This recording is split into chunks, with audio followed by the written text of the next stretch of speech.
Life Stories.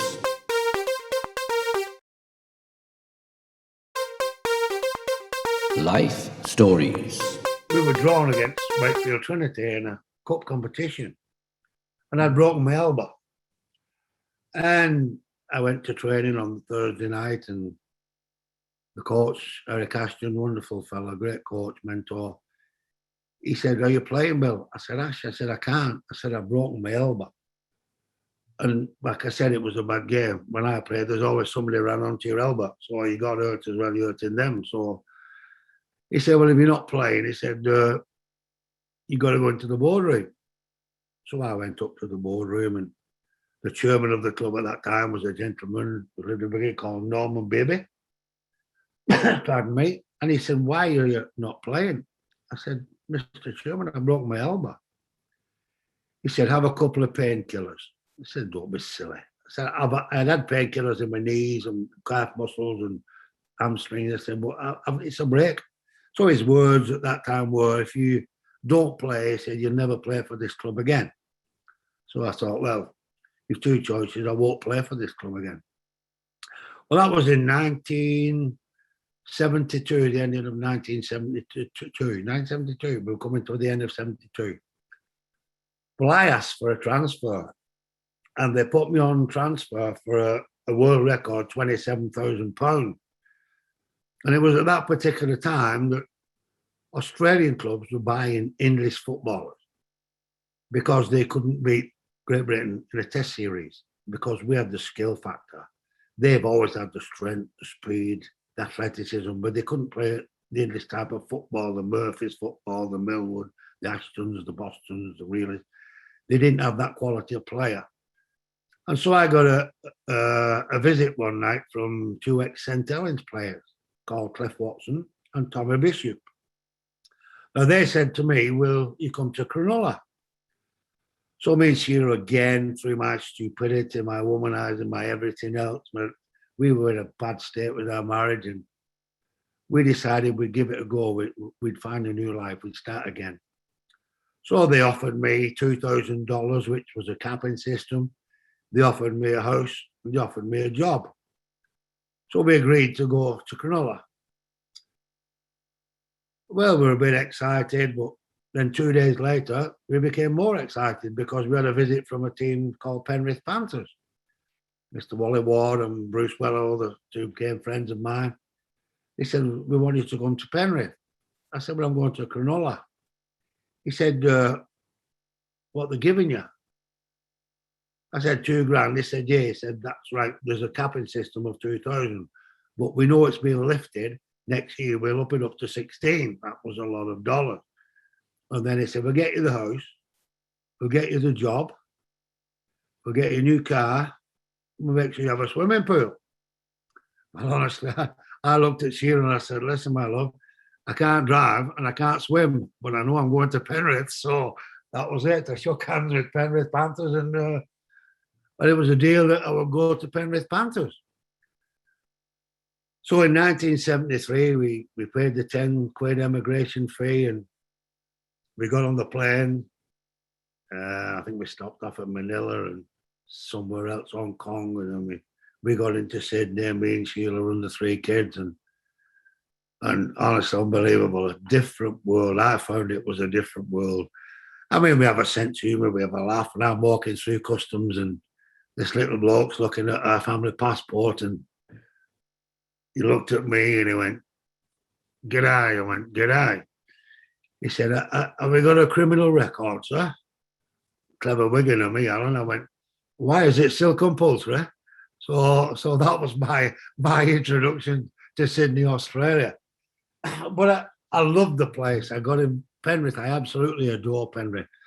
I loved the place. We got settled into a brand new home with a big swimming pool and big new car. Believe it or not, I couldn't drive. It took me 5 days to learn how to drive. I had 4 lessons Monday to Friday, passed my test on Friday, and got an automatic car on the Friday evening. So that was the quickest test I suppose anybody's ever had, because we needed a car. We lived in the outback.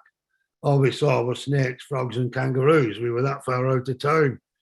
But it was a wonderful place. I absolutely adored the place. The people were wonderful.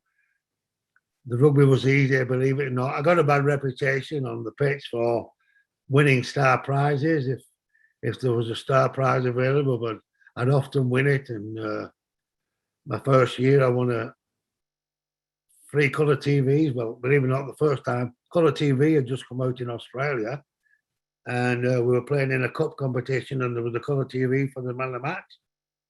So I'm having an orange before the game, which I did with one of the committee men, Barry. And I looked at Barry and I said to Barry, I said, "Do you want to buy a colour TV tonight, Barry?" He said, "Why?" I said, "I'm going to win that one." He said, "How much have you win it?" I said, $1,000. So at the end of the game, I got the TV, Barry got the TV, and I got the $1,000.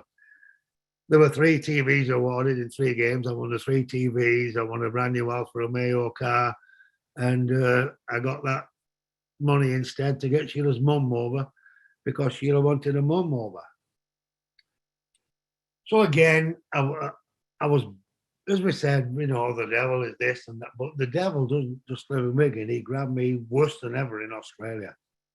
And it was easier in Australia because if you can imagine George Best, if you can imagine Pele, if you can imagine whoever in a different sport at the top, it was so easy. The peer pressure was so easy for women, for drink, for everything that came with it. It was so easy. It was so laid on a plate. When I got into that world down under as well as over here, it was extraordinary.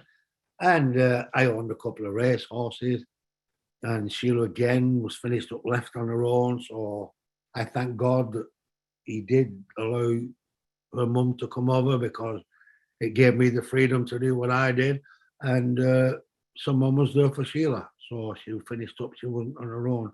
She's gone through so much living with this idiot, this fool, which I was an absolute fool.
Well, good afternoon, everybody. It's great to have you with us. This is another episode with me, Keith Cook, of Man to Man with the BMF Lifestories and the BMF UK group. It's great to have our guests today. We have Stephen, we have David, and we have Duncan, ready to tackle the subject of men and emotions. And we were just talking about haircuts before we got on, and you can see we've all done our hair ready for this video today. If you've got any advice for men underneath of how to keep their hair slick, please do message underneath. Would love that bit of advice, because you can get emotional about your hair, can't you? Especially when you're as young as me and it starts to go back and you start to realize you're going bald. Okay, so our first question today, straight off the bat, is it okay for a Christian man to get angry? And if yes, what is it okay to get angry about? So I'll give that straight to Duncan. Duncan, is it okay for you as a Christian man to get mad and angry about situations? Yes, there's there's a line in one of the scriptures that said you shouldn't let the sun go down in your anger. You know, it's nothing that you should keep going on with. But I was in conversation recently with a chap who lost his niece at the Dunblane shootings. When you may remember, there was a massacre at a school that was local to where I live. I was on duty in the hospital at the time when the emergency call came in for this major incident, and I was talking about that to him just a couple of weeks ago, and that really made me very, very angry. I was mad at that, and I was saying that to him that I even railed with God about it. You know, just questioned where the protection of God and the angel of God were that particular day when a lot of these wee youngsters in primary one were massacred, and I was very, very angry that day, and it still churns up now and again. So yeah, it's if you can be angry against the exploitation of vulnerable people, abusive children, and stuff like that, that really makes me very, very angry, and I think it's not unreasonable to be angry about these kind of things. Yeah. Great answer. David, what about you? Well, anger is a natural emotion that we all, I wouldn't say suffer with, but we're all prone to. For me, I think it's how we control that anger.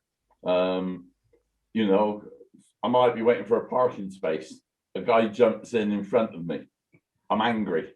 If I get out and punch him, then I've just walked straight into sin. I've just got to accept the fact, if that's what he wants to do, let him get on with it. Because that anger will affect me a lot more than it'll affect him. There's such a thing as righteous anger. Duncan's just mentioned on it. You know, injustice against people, things that go on around us that we really have little or no control over. But it makes us feel angry inside. There's a righteousness about that anger, but we don't go out and revolt against it. We don't take that anger out on society or start, looting buildings and things like that, because anger then has moved into sin. And that's what we've got to be very careful of, that we don't let our anger, let's be honest, married people and not married people, we fall out with our partners. But as Duncan so rightly pointed out, don't let the sun go down. It's much better to be reconciled than to be right. So get rid of that anger, go for a walk, do whatever, give it to God, but don't move from anger into sin. Great. It's great wisdom. Stephen, I'm going to go to question 2 for you. Jealousy. So we're talking about anger and jealousy. In the Bible, it seems to be the only emotion that's altogether wrong. Why is this, do you think? Why jealousy? Why is there never... Because we were talking about anger and we got justification for anger, but biblically, there's never a justification for us to be jealous. Why do you think this is? Yeah, jealousy is an important emotion or response that we have. Jealousy is related to love. It's part of our love circuits. It's part of how we respond to love. In terms of the scriptures, it's interesting that when God was given out the 10 Commandments, back in Exodus chapter 20, he does talk about how he is a jealous God. And he talks about in those 10 Commandments to say that we should have no idols ahead of God. Because with jealousy, God won't tolerate a divided loyalty. That's part of God loves us so passionately, and he pursues us passionately. He wants a relationship with us, and he resents anything that gets in the way of that relationship. And he is a jealous God for that. He doesn't want to have anything between us. So jealousy is an important part of the the love response that we have as human beings. But the thing is, God wants the best for us. That's part of his love for us. He wants the best for us. And if we're putting other things in between our relationship with him, and we are putting more time and effort into these things, the bottom line from that is that we will probably miss the purpose of our life, and certainly won't fulfill the full God-given potential that God has placed within us. And some psychology research has shown that only 1% of the human race fulfills their full potential. So that's a really important thing to focus on. I think that comes from Abraham Maslow's theory of human motivation. He was the first psychologist to look into top performers, if you like. Most psychology up to that point had looked at why we're struggling or failing as human beings. He studied people who were excelling as human beings. And from his studies, he concluded that only 1% or 1.5% of the human race was fulfilling their full potential. And I think that's why God's put this statement out there, is because he does have a plan and a purpose for our life. And that plan and that purpose is only fulfilled when we walk in his will, and we have a strong, close, intimate relationship with him. And if we're missing that because we are more fixated on something else, then he struggles with that. He has a jealousy there, but it's a healthy thing. Jealousy can be unhealthy. It can promote us to do things that we shouldn't do. We can have jealousy. Again, it's another one of the commandments. Don't desire whatever your neighbour's got. That's a kind of jealousy, because that speaks of dissatisfaction. And the greatest satisfaction we can have comes from that relationship with the living God. Duncan, have you got anything to add on to that? Yeah, I just pick up on what Stephen said there. The last bit, it strikes me that one of the commandments is not to be covetousness, not to covet things. And you alluded to it. If you're jealous about things, you're jealous about what your neighbour's got, or you're jealous of different things, it might move you toward doing something that's again, not righteous. You know, if you're jealous of something, you might move to steal it, you know, or something like that, you know, and that again moves you from an emotion of jealousy into an action of sinfulness, you know, and jealousy is really about, I think, having yourself in the centre of things rather than others. Or, you know, there's this, one of the counter emotions, one of the good emotions is joy.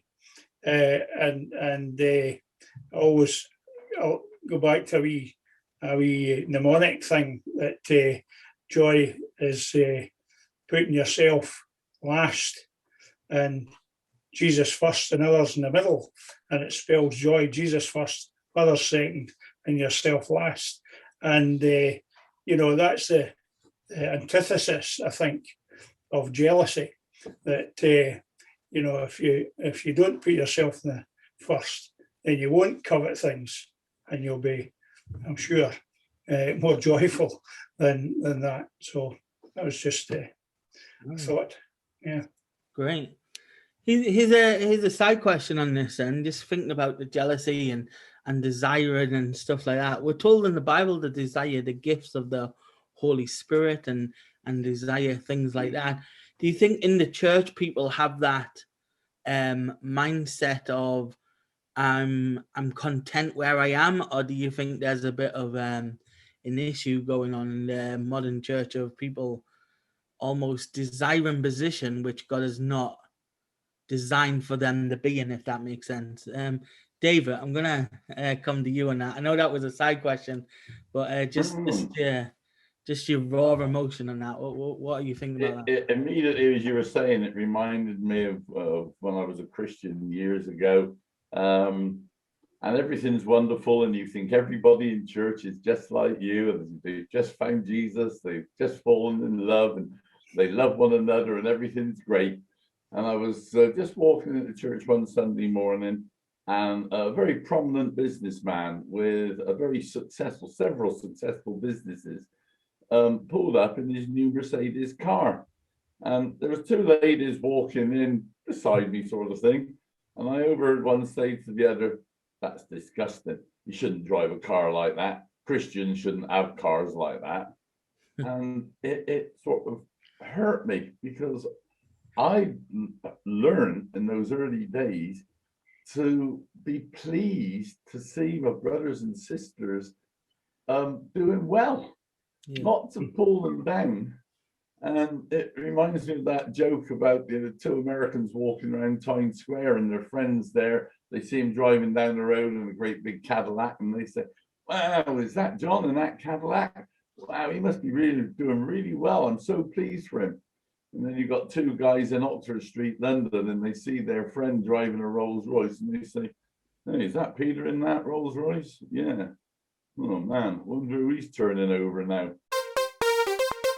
Life Stories.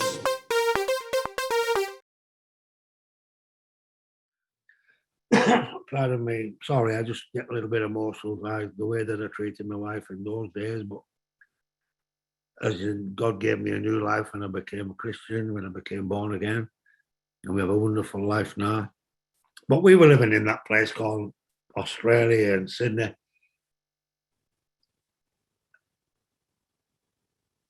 Just give me a pause a minute. But again, things didn't all to come fruition. I was doing what Sheila got fed up. We'd been there 3 years. We'd had a fantastic, I had time. Sheila had an on and off, very bad time. And she'd had enough. She wanted to come home. I didn't want to come home. I was not coming home. I was staying in Australia. And Sheila came home in 1977. And she brought the 3 kids home. And what I did was I advanced 3 years playing money, which was big contract money from the club. And I gave it Sheila to set up home when she came here. And like I said, I was staying in Australia. But eventually, I couldn't live life without Sheila. Even though, believe it or not, I treated like I did, I couldn't live life without Sheila. I missed her so much, and I missed her and the kids so much, that I asked if I came home, would she take me back in home, and could we start again and again? She said, yeah. So I asked Penrith, and at that time, if you remember, there was a polio scare in England, and they were queuing up for sugar and immunisation, kids and all that, and I was worried about the kids. And I asked Penrith for 2 weeks compassionate leave so I could make sure they were okay. And they said no. So obviously, my children are more important than Penrith Panthers.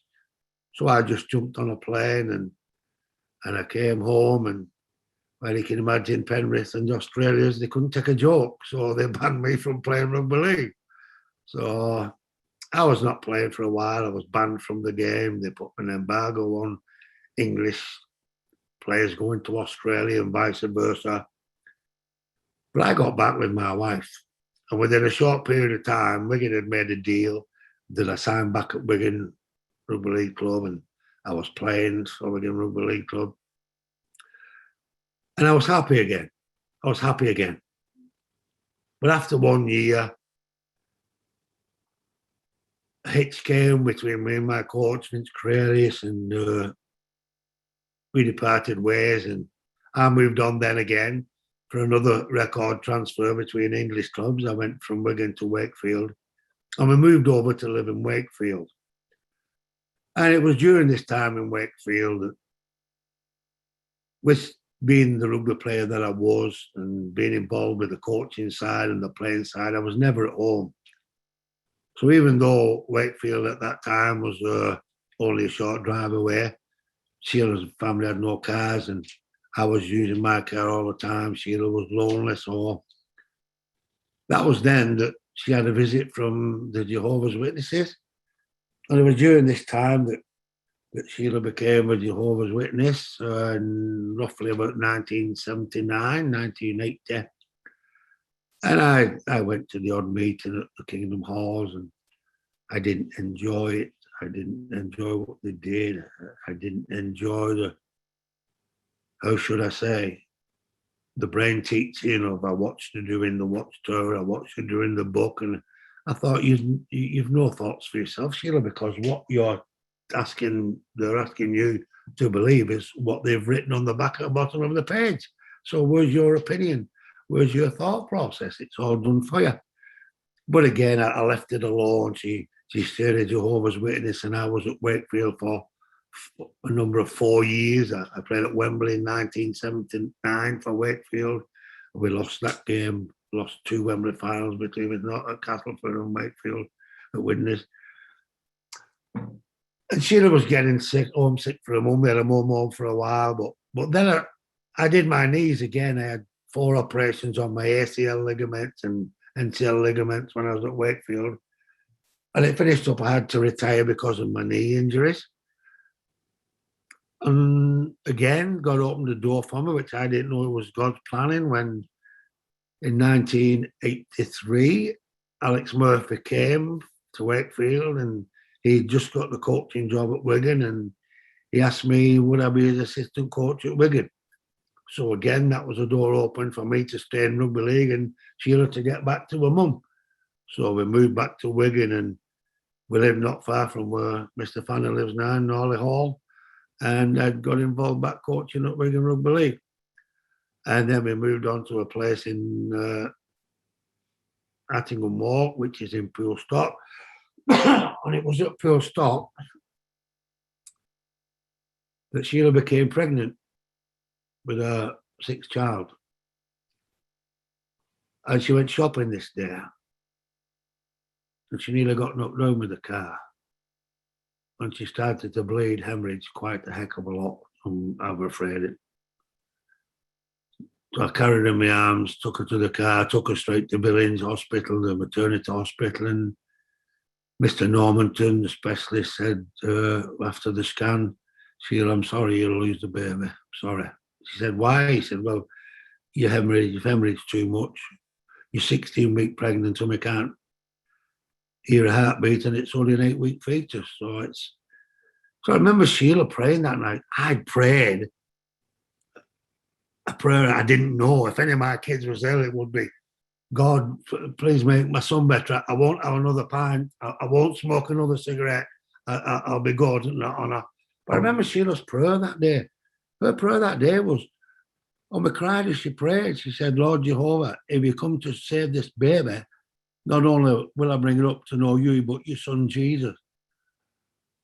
And within less than 24 hours, Sheila would stop bleeding. The fetus had doubled to a 16-week fetus with a strong heartbeat. And that's one of my wonderful daughters, my wonderful family. And it was during that searching for Sheila.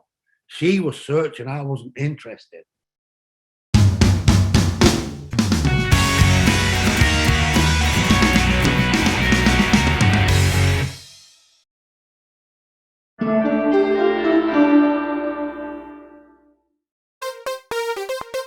Life Stories.